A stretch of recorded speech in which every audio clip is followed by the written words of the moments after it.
আসসালামু আলাইকুম ভিউয়ার্স, আশা করি সবাই অনেক ভালো আছেন। তো বরাবরের মতো আজকে আরেকটি নতুন নাটকের আপডেট নিয়ে আপনাদের মাঝে হাজির হয়েছি। তো আজকে নাটকটির নাম হলো চোরে না শুনে ধর্মের কথা। তো এই নাটকটি আপনারা কবে ও কোন চ্যানেলে দেখতে পাবেন এবং কারা কারা অভিনয় করেছে তাই আজকের ভিডিওতে বলবো।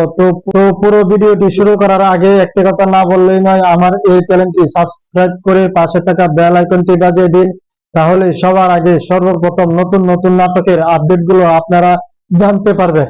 তো আজকের নাটকটি হলো চোরে না শুনে ধর্মের কথা। এই নাটকটি যে একজন চোর থাকে, সে খাবারের জন্য রাত্রেবেলা মানুষের বাড়িতে বাড়িতে চুরি করে। সে টাকা পয়সা চুরি করে না, সে শুধু খাবার চুরি করে।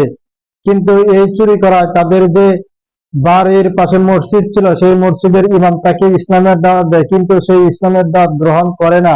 এদিক দিয়ে তার যে প্রেমিকা, সেও বলে সে ভালো হয়ে যেতে, কিন্তু তার কথাও শুনে না। কিন্তু অবশেষে সে একদিন ভালো হয়ে যায়, কিন্তু এই ভালোটা তাদের এই গ্রামের মাতবর ও মেম্বার ভালোভাবে নেয় না।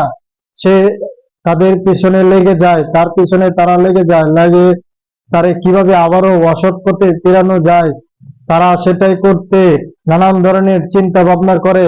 একদিন যখন নায়িকাদের বাড়িতে সে রাত্রেবেলা দেখা করতে আসে, তখনই তাদের এক চেলা দেখে ফেলে, দেখে তাকে আটক করে বলে যে তুই তার বাড়িতে আসিস তাকে নষ্ট করিতে বা ইফটিজিং করতে।